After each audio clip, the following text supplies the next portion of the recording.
yeah. All right. So this is Earnest Evans. We are missing Deer Force, the second best animal dev team.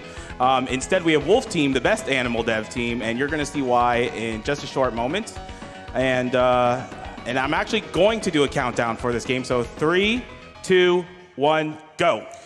Woo! I think the game froze. So actually what you can do is if you hold a button after you press start, because it's such a quality game, the game just freezes until you let go. So after I say Wolf Team, 3, 2, 1, Wolf Team! Woo! So this is Earnest Evans, and it's what you get when you combine Quap with Castlevania for Quapplevania. Woo! And there's boosts, and we're even gonna have speed tech. Okay. Yeah, death abuse. Let's not do that. So that is actually a sleeping potion, not a health potion. And that is an actual trick. You have no collision detection when you die. You're normally supposed to collect a key to get past that gate. But you don't have to bother when you just die. And you only have 5 continues when completing this game, so you have to manage your deaths pretty carefully. And this boss features one of the 2 best features of the game, RNG. Every speedrunner's favorite. This game has another speedrunner favorite, lots of lag, which you're going to see in stage 2. I like the killer avocado, though. Yeah. You know. Exactly. It's nutritious and deadly. All right, so here's the weirdest thing. You might think I'm just slowing down and taking safe strats. This is actually the optimal strat, because if you don't kill these vines, the game will lag in a much later spot because it holds objects for a freakishly long time. Did you play all these games as a kid? No. I was going to say, because then I had a way better childhood. Yeah, this area lags, and you lose 2 seconds if you don't kill those vines. And we're going to get the Indiana Jones hat, which also gives you a hot neon whip. I call it the hot dog whip. And as you can see, it fits perfectly on Earnest Evans' head because he's a world-class adventurer. He looks scared looking behind him. Like... Now, you might be thinking, maybe there's a lack of speed tricks in this game, but look, there's a wall clip. Also, you see him crouching, you see him lying down. Yeah. I don't remember what buttons you push to do that. Oh, yeah, but here's another thing. So anything that's dangerous looking, like an arrow or a bullet, does almost no damage because it only hits you once. But because you have no iframes, just staying inside an enemy for a second is pretty much guaranteed to kill you. That makes sense. Now, you might be wondering, how could you love such a game? But how can you not love such a game with realistic ragdoll physics? Because you're an actual ragdoll. And flying rib cages, I guess. Why is he constantly looking behind him? So one of my... It's like he's scared of what's ever behind him. He has reason to be scared in a game like this. So, Pooh Bear, since my condition upon being on the couch for this run was you not ever seeing this game, and I didn't even tell you what the name of the game was, what are your reactions so far? This is a game that exists. It definitely is. All right, so I collect the stones because the stone is mightier than the whip, because the whip does 1 damage per frame it hits, and the stone does 50 damage per hit. So it lets you one cycle this boss if I get good RNG, and let's see if I get out the screen or the Dalsamars will block me, and we reduce lag. Hooray. We reduce one of the big speedrunning factors of this game, lag. Like the fear of this guy's face, though, I can't get over it. He doesn't have a face. I was going to say, I can't even see where his eyes are. It looks like his eyes are like looking directly at us to me. And like his mouth's like on this side, like he's like this. Oh, like the Scream. Yeah, like he's so like I'm running this way and he's like looking back like. All right, here's the big trick. Momentum boost. All right, so we are going to take a purposeful death in this stage because it's going to actually save time. And it's just pretty common that you die in this stage anyway. So your deaths are determined by which direction you're facing. So you just put your back towards the direction you want to die in. And even though it looks like I'm just taking damage there, that's actually a lag reduction strat. Yeah. To despawn some enemies. And Mario. And I actually need a music cue for this. Oh no, bad RNG, so I'm not going to get the 1 cycle. So that would have been good, except I got really bad RNG because the lasers were directly on top of me. But you see, oh wait, so Pooh Bear, do you want to do a trick? All right, come up here, hold left. Just hold left. Okay, are we good? Yep. Okay, we're holding left. Okay, we skipped half the stage. Give a hand for Pooh Bear, everyone! Woo! So that's what I like to call the second try shortcut. So you're supposed to go down through the bottom of the caboose, but there's no invisible wall or anything blocking you from going through the top and skipping half the level. So I call it the second try shortcut because obviously the second time you play this game, you're gonna try that. And this is actually a time that lag is good because it means you're hitting the boss a lot. Oh, and by the way, we're going to France. Boom. Woo! Oh yeah, So- you started Maine, right? Yeah, exactly. Don't worry about it. Anyway, here's another thing you don't need to worry about. So that's Annette from El Viento. She's in some of the other Earnest Evans games. It's a trilogy. Oh, there's more of these. Yes. And she's actually, so she's your mother in the US version, and she's your adoptive daughter in the Japanese version. Don't worry about it. Oh, by the way, speaking of the trilogy, it's called the Earnest Evans trilogy, yet Earnest Evans is the only game that Earnest Evans stars in.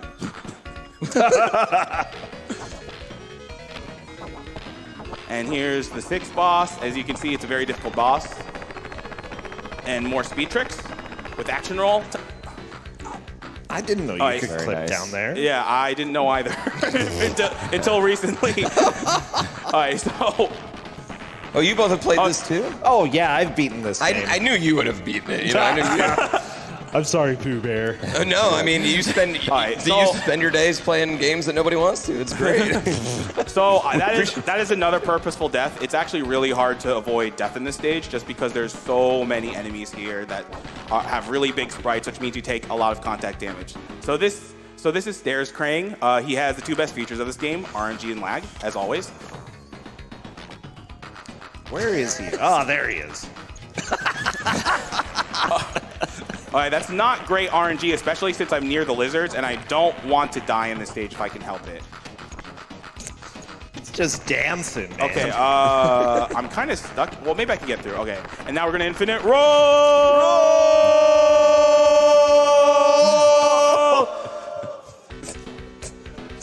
Oh, we didn't get the boost. Sorry, Dang it. everyone. But we do have another trick that we can show. Yeah, it's so pretty this good. tree normally just bounces you back all the time, but you can just roll through the bottom. Like real trees. Exactly.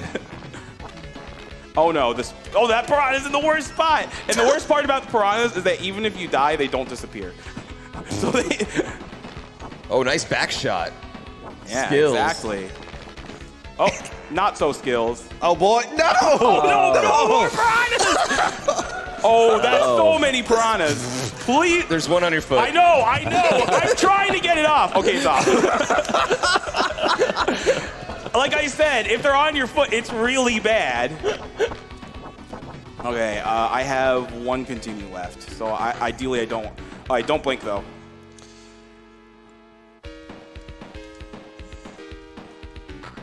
Nice. Wow. So that stage vertically wraps. You're supposed to hit the bottom, but the trigger bleeds through to the top. You know, Mario 3 also vertically wraps. Yeah. Oh, nice. Oh, Reasons okay. why Good Earnest point. Evans and Mario Brothers 3 are equal. This boss is pretty much the worst. Yeah, this is called RNG fish for a good reason. It is just complete RNG. So the rotating pattern of these orbs I need to hit first is actually not RNG, but the fish's movement is RNG, and it actually moves faster than you, so you just have to guess at what it's going to do. That was actually a pretty decent fight. Yeah. And now we're on the final stage. So this is where I'm going to tell you the plot of the US version, because I don't have time for the Japanese version, because it has all these anime cutscenes that you don't have in the US version. So yeah, actually, this is originally a Mega CD game, which is a Japanese Sega CD, and the only two differences between the Mega CD version and the US Genesis version is that the Japanese version has cutscenes, and they changed the CD audio to Genesis FM synth, because, it wouldn't fit in the cartridge.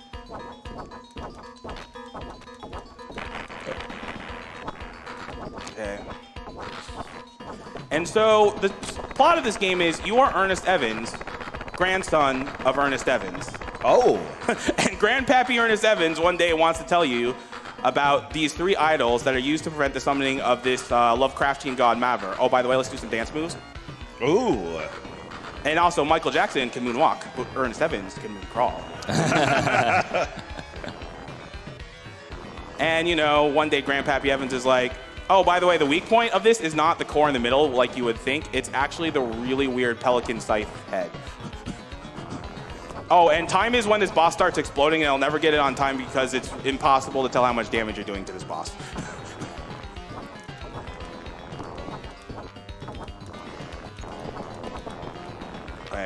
This game's amazing. It really is. It's good. I'm so glad you invited me to this because this is like. I'm glad you're on the couch with us. Yeah. All right, time. Woo! So this game, like Subterranea, has an interesting story with the developers. Ooh, hot. It's a good scene. Yeah, exactly. This is the only anime cutscene that's actually left in the Genesis version. Mario 3 has no anime. Zero anime cutscenes. So the producer that you see, Masaki Uno, he went on to Camelot in the mid-90s, and he helped develop the Golden Sun games and the Mario tennis and golf games for Game Boy Advance and GameCube. Bugtaro, also known as Yukihiko Tani, went on with some ex-Wolf Team employees to form Nextech, which is a dev company that works with a bunch of big companies. And their last big project, as far as I know, was Resident Evil Code Veronica. So yes, he went on to program that game. And if you look up these names in online, Wolf Team was actually running out of money in the mid-90s. Shocker, I know. And so they teamed up with Namco to help publish a game for their unpublished novel, Tales of Fantasia. So yes, and then they disagreed with Namco's management, so they moved on to Tri-Ace. And along with them went Motoi Sakuraba. The composer of such games is Valkyrie Profile and Star Ocean. You might know him for his RPGs, but he's also known for little-known games called Dark Souls. Ah. He is one of the composers for Dark Souls. So yes, Earnest Evans is the music of Dark Souls. And that's a fact. Without Earnest, we wouldn't have Dark Souls. So Without Earnest, we wouldn't have welcome. Tales. We wouldn't have the Tales series. Yeah. There's so much great about Wolf Team. Now, similar to Deer Force, we like to do, a thing, at the end when we see the Wolf Team. So I'm gonna count down 3, 2, 1, and then after 1, we're gonna yell Wolf Team, and then howl like wolves. Okay? So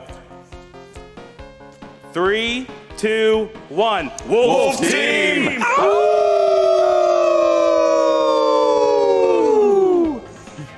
Okay. I'm sorry we don't have Deer Force, but we made it up with Wolf Team. You have to see the very end of this cutscene. Yes, exactly. Here we go. And that's Earnest Evans, everyone.